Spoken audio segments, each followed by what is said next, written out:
আসসালামু আলাইকুম। আজ আমরা বাস্তব সংখ্যা নিয়ে আলাপ আলোচনা করব। তো বাস্তব সংখ্যার সম্পর্কে জানতে হলে আমরা প্রথমে অঙ্ক বা ডিজিট সম্পর্কে একটা ধারণা নাই। যেমন মানুষ হিসাব নিকাশ ও গণনা কার্যের জন্য যে সকল প্রতীক বা চিহ্ন ব্যবহার করে সেগুলি হচ্ছে অঙ্ক। তো গণিতে 0 থেকে 9 পর্যন্ত 10টি অঙ্ক রয়েছে। এই অঙ্ককে দুই প্রকার, অঙ্ক হচ্ছে দুই প্রকার, একটা হচ্ছে সার্থক অঙ্ক আর একটা হচ্ছে সহকারী অঙ্ক। সার্থক অঙ্ক হচ্ছে কি 1 থেকে 9 পর্যন্ত হচ্ছে সার্থক অঙ্ক, আর সহকারী অঙ্ক হচ্ছে শূন্য শূন্য হচ্ছে সহকারী অঙ্ক। কারণ শূন্য যদি এখানে আমি লিখি 0 1, তাহলে এখানে একই বলবে, শূন্যর কোনো মূল্য নেই। যদি বলে 1 0, তাহলে এর মান হবে 10। এখানে এই শূন্যর পরে যে একক স্থানে যে শূন্যটা বসছে, এখানে এই শূন্যর মূল্য আছে, এই জন্য এখানে এই শূন্যকে সহকারী অঙ্ক বলা হয়।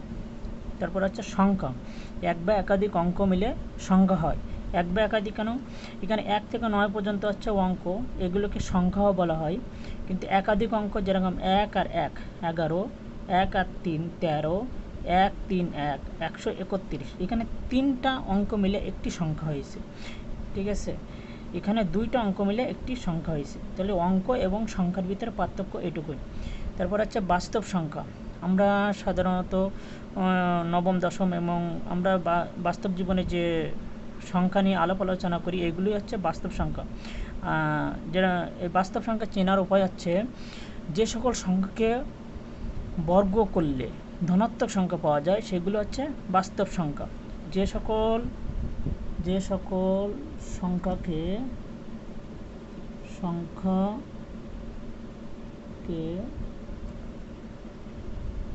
বর্গ করলে ধনাত্মক সংখ্যা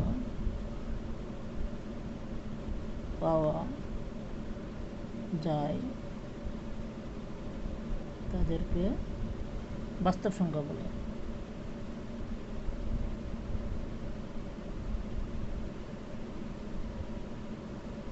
অনেকে বলবে হচ্ছে সকল মূলদ এবং অমূলদ সংখ্যা হচ্ছে বাস্তব সংখ্যা। আসলে মূলদ এবং অমূলদ সংখ্যা হচ্ছে বাস্তব সংখ্যা, কিন্তু এইভাবে সঠিক বিষয়টা বোঝা যায় না। ঠিক আছে, তাহলে আমরা যদি যে লিখলাম যে সকল সংখ্যাকে বর্গ করলে ধনাত্মক সংখ্যা পাওয়া যায় তাদেরকে বাস্তব সংখ্যা বলে। যেমন আমি লিখলাম -1 -2 1 2 2/3 3/2 বা 0.1, এই সকল যা লিখলাম সবই বাস্তব সংখ্যা। যেমন আমি যদি -1কে বর্গ করি তাহলে এটা 1 হবে, -2কে বর্গ করলে এটা কত হবে, 2 হবে। আবার 1কেও বর্গ করলে 1 হবে। ঠিক আছে, 3-এর 2 এটা যদি বর্গ করি তাহলে কত হবে, 9/4 হবে। কিন্তু -√2 একে যদি আমরা বর্গ করি, এটা কিন্তু ধনাত্মক সংখ্যা পাওয়া যাবে না, এটা কী হবে, -2 হবে, -2 হবে। এটা হচ্ছে যে √2 -2, এটা হচ্ছে অবাস্তব সংখ্যা। অবাস্তব সংখ্যা সম্পর্কে আমরা পরবর্তীতে আরও বিস্তারিত আলাপ আলোচনা করব। তারপর হচ্ছে স্বাভাবিক সংখ্যা। স্বাভাবিক সংখ্যা হচ্ছে কি, স্বাভাবিক সংখ্যা হচ্ছে ধনাত্মক অখণ্ড সংখ্যাই হচ্ছে স্বাভাবিক সংখ্যা। ধনাত্মক অখণ্ড সংখ্যা, ধনাত্মক অখণ্ড সংখ্যাই হচ্ছে অখণ্ড সংখ্যা, স্বাভাবিক সংখ্যা।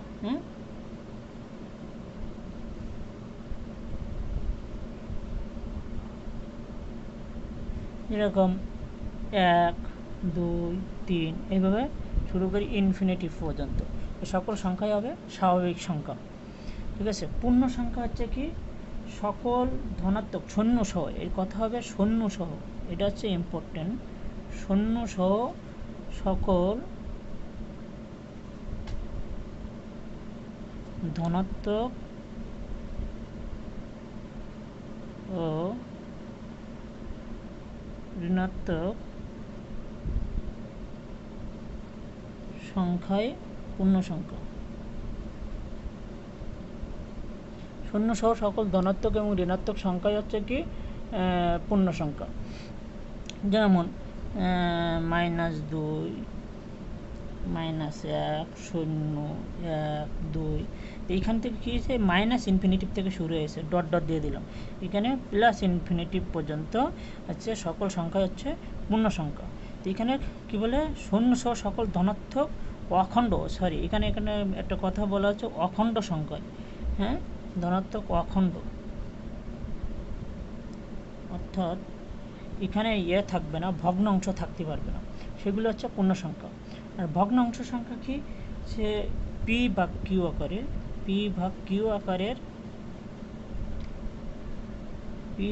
আকারে, কোনো সংখ্যাকে ভগ্নাংশ বলে, কোনো সংখ্যাকে ভগ্নাংশ বলে।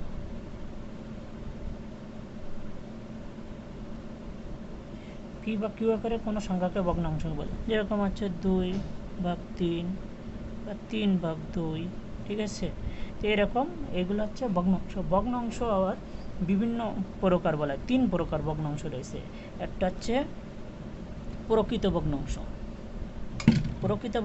আর একটা অপ্রকৃত ভগ্নাংশ, আর একটা হচ্ছে মিশ্র ভগ্নাংশ। তো প্রকৃত ভগ্নাংশ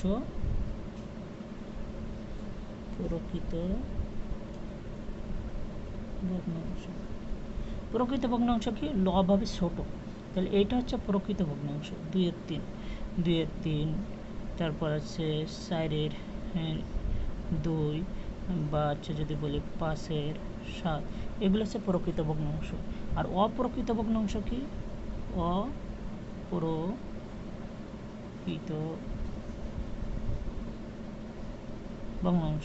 অপ্রকৃত ভগ্নাংশ লব হবে বড় হবে, যেমন 7/3, 5/2, ঠিক আছে। এই লব অপ্রকৃত ভগ্নাংশ। কারণ এই অপ্রকৃত ভগ্নাংশের ভিতরে একটা হচ্ছে পূর্ণ সংখ্যা আছে আর একটা প্রকৃত ভগ্নাংশ আছে।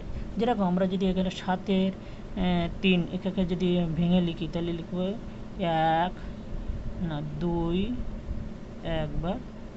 তাহলে এটা হচ্ছে প্রকৃত ভগ্নাংশ, আর এই 2 হচ্ছে পূর্ণ সংখ্যা, ঠিক আছে।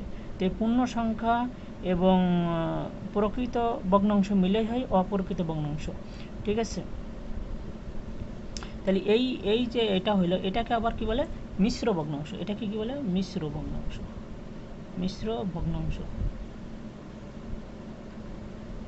এটাকে মিশ্র ভগ্নাংশ বলে, ঠিক আছে। মূলদ সংখ্যা, যে সকল সংখ্যাকে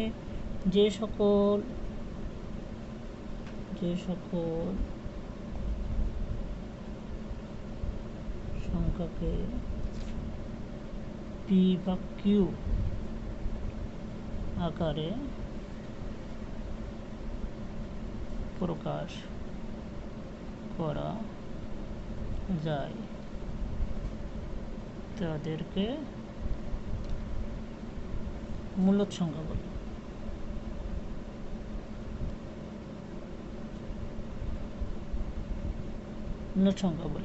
এখানে কিউ নট ইকুয়াল টু 0 হবে, এটা কিউ কখনো 0 হতে পারে না। 0 হলে এই সংখ্যাটা কী হয়ে যাবে, অসংজ্ঞায়িত হয়ে যাবে। এই 0 হলে কেন অসংজ্ঞায়িত হবে, এরা পরবর্তী আর একটা ভিডিওতে আলোচনা করবো, নাহলে এটা বড় হয়ে যাবে, ঠিক আছে। আর পি কিউ সহমৌলিক, এটা পি এবং কিউ হবে সহমৌলিক,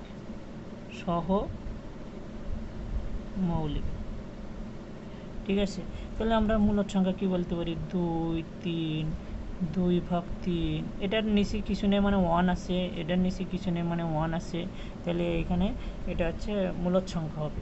তারপরে আবার 1.3, এটাকে আমরা ভাঙালি আছে, আমরা পাই আছে 3/10, তাহলে এটা হচ্ছে মূলদ সংখ্যা, ঠিক আছে। তারপরে হচ্ছে পৌনঃপুনিক সংখ্যাও, হ্যাঁ এই পৌনঃপুনিক সংখ্যাও মূলদ সংখ্যা হয়, কারণ আবার পৌনঃপুনিক সংখ্যাও কী হবে মূলদ সংখ্যা। তো অমূলদ সংখ্যা কি, যেগুলো এটার বিপরীত, মূলদের বিপরীত হচ্ছে অমূলদ সংখ্যা। পি ভাগ কিউ আকারে প্রকাশ করা যাবে না, এগুলো হবে পি ভাগ কিউ আকারে প্রকাশ করা যাবে না। তাহলে এইগুলো হবে অমূলদ সংখ্যা। ঠিক আছে, তো পি বা কিউ আকারে প্রকাশ করা যায় না কোনগুলো, যেরকম 1.323 এভাবে চলতে আছে এইভাবে। ঠিক আছে, তো এটা তো কোথায় ওয়াসিম, এটা কোথায় যে শেষ হবে এটা তো আমরা জানি না। তাহলে এইগুলো হবে অমূলদ সংখ্যা। √2, √3 এগুলোর মানও এরকম। √2 মানে কি 1.4142 এইভাবে চলতে থাকে। ঠিক আছে, √3 মানে 1.71 এইভাবে ডট ডট এইভাবে অসীম পর্যন্ত চলতে থাকে।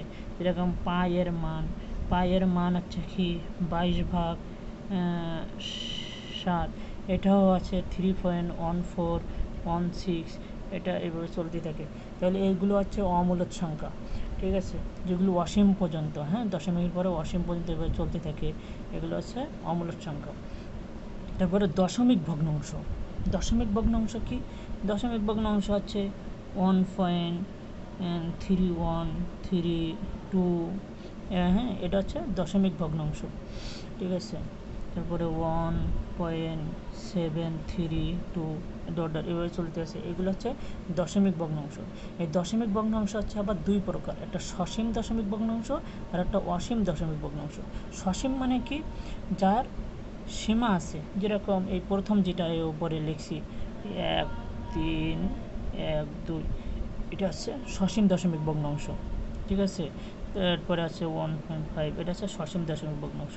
আর অসীম দশমিক ভগ্নাংশ কি? যা আছে চলতে থাকবে, এরকম 1.378, এটা চলতে থাকবে। 1.2316 এভাবে চলতে থাকবে, এগুলো অসীম দশমিক ভগ্নাংশ। ঠিক আছে, তো অসীম দশমিক ভগ্নাংশের ভিতরে আবার হচ্ছে একটা আছে, অসীম দশমিক ভগ্নাংশকে আবার দুই ভাগে ভাগ করা যায়। একটা হচ্ছে পৌনঃপুনিক। ঠিক আছে, একই জিনিস বারবার যদি আসে সেটাকে হচ্ছে পৌনঃপুনিক বলে। যেরকম 1.32, আবার 32, আবার 32। তাহলে 1.3232 যে একই জিনিস বারে বারে আসতেছে, এইভাবে চলতে আসে। কিন্তু এটা যদি আমরা এইভাবে লিখি 1.32, যে জিনিসটা বারে বারে রিপিট করবে তার উপরে এরকম আবৃত করে দেবো, তাহলে এটা হচ্ছে আবৃত দশমিক সংখ্যা বলে। এই আবৃত দশমিকটাই হচ্ছে মূলদ সংখ্যা, আর বাকি যেগুলো এরকম অসীম দশমিক সংখ্যা থাকবে, এই সকল অসীম দশমিক সংখ্যাই কিন্তু আবার অমূলদ সংখ্যা। ঠিক আছে, ধনাত্মক সংখ্যা। ধনাত্মক সংখ্যা হচ্ছে কি? ধনাত্মক সংখ্যা হচ্ছে শূন্য থেকে বড়, শূন্য থেকে বড়, শূন্য থেকে বড় সকল বাস্তব সংখ্যা, সকল বাস্তব সংখ্যায় ধনাত্মক সংখ্যা।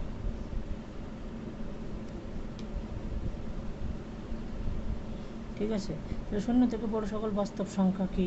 1, 2, 3, 4, 5, এগুলো সকল এই সংখ্যায় হচ্ছে কি ধনাত্মক সংখ্যা। ঠিক আছে, তাহলে 1/2ও লিখতে পারি। ঠিক আছে, তারপরে আছে √2ও লিখতে পারি, এগুলো হচ্ছে কি ধনাত্মক সংখ্যা। আর ঋণাত্মক সংখ্যা হচ্ছে কি শূন্য থেকে ছোট, শূন্য থেকে ছোট,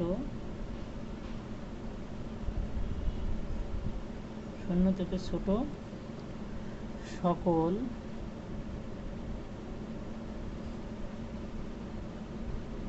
বাস্তব সংখ্যা, শূন্য থেকে ছোট সকল বাস্তব সংখ্যা হচ্ছে ঋণাত্মক সংখ্যা।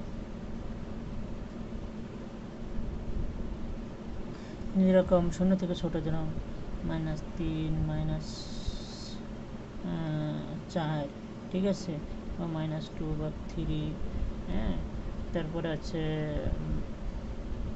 মানে এটাও কি মানে মোটামুটি কথা হচ্ছে মাইনাস হইলে সেটা হচ্ছে ইয়ে হবে, ঋণাত্মক সংখ্যা হবে। সেটা ভগ্নাংশ হতে পারে, দশমিক হইতে পারে। ঠিক আছে, শূন্য থেকে ছোট সকল বাস্তব সংখ্যা হচ্ছে ঋণাত্মক সংখ্যা।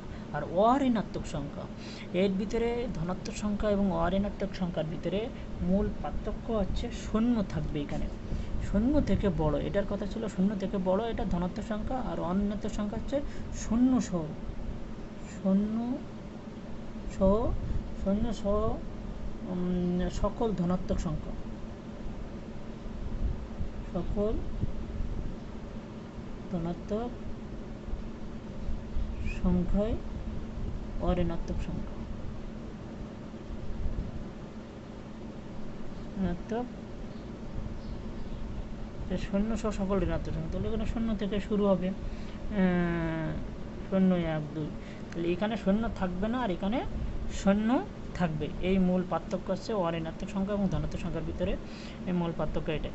মৌলিক সংখ্যা, মৌলিক সংখ্যা হচ্ছে 1 এবং ওই সংখ্যা ব্যতীত আর কোনো সাধারণ গুণনীয়ক থাকবে না, অর্থাৎ নিঃশেষে বিভাজনে 1 এবং ওই সংখ্যা ব্যতীত অন্য কোনো সংখ্যা দ্বারা ভাগ করা যায় না, সেগুলো হচ্ছে মৌলিক সংখ্যা।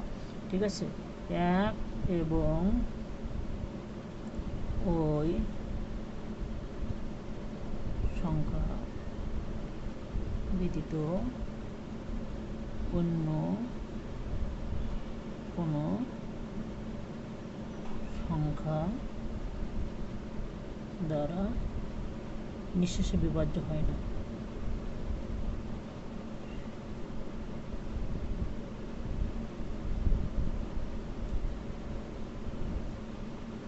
হয় না, সেগুলো হচ্ছে মৌলিক সংখ্যা। ঠিক আছে, তো মৌলিক সংখ্যা তাহলে এখানে কি দেখা যায়, এমন কি আছে 2 3 5 7, ঠিক আছে, 11 13 17 19, এগুলো হচ্ছে এই সংখ্যা এবং 1 ব্যতীত অন্য কোনো সংখ্যা দ্বারা নিঃশেষে বিভাজ্য নয়। তো এই মৌলিক সংখ্যা মনে করার একটা, আপনারা যেরকম মোবাইল নাম্বার মনে রাখেন, মোবাইল নাম্বারের মতন করে এই মৌলিক সংখ্যা 1 থেকে 100 পর্যন্ত মৌলিক সংখ্যা আমরা মনে রাখতে পারি। যেরকম কীভাবে মনে করি, 44 22 322 321। 44 1 থেকে 10 পর্যন্ত 4টা মৌলিক সংখ্যা, 10 থেকে 20 পর্যন্ত 4টা মৌলিক সংখ্যা, 20 থেকে 30 পর্যন্ত 2টা, 30 থেকে 40 পর্যন্ত 2টা, 40 থেকে 50 পর্যন্ত 3টা, 50 থেকে 60 পর্যন্ত 2টা, 60 থেকে 70 পর্যন্ত 2টা, 70 থেকে 80 পর্যন্ত 3টা, 80 থেকে 90 পর্যন্ত 2টা, 90 থেকে 100 পর্যন্ত 1টা মৌলিক সংখ্যা। তো মৌলিক সংখ্যা আমরা কীভাবে চিনবো বা আমরা সহজে নির্ণয় করতে পারবো সেটা পরবর্তী আর একটা ভিডিওয়ে আমরা বলবো।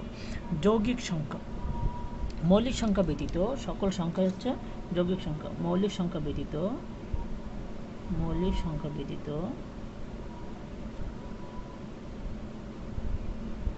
সকল সংখ্যাই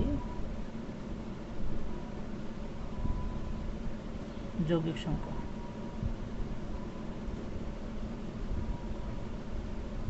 ঠিক আছে, তো মৌলিক সংখ্যা ব্যতীত 1 থেকে 10 পর্যন্ত কি আছে,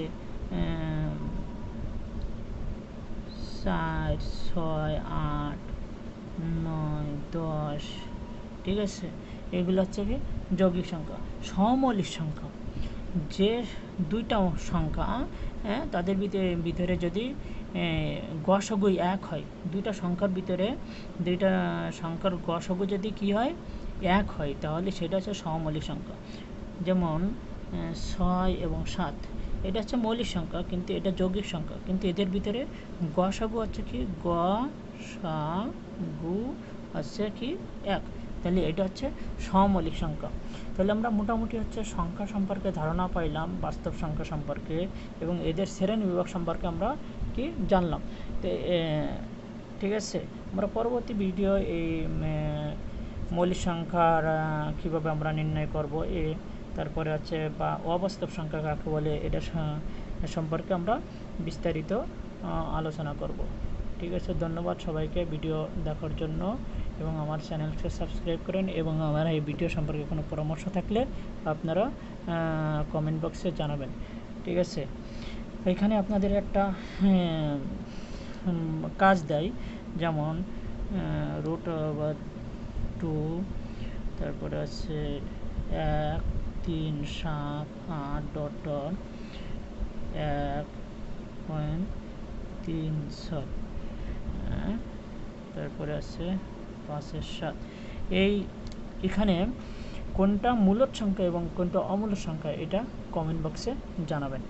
ধন্যবাদ, আসসালামু আলাইকুম।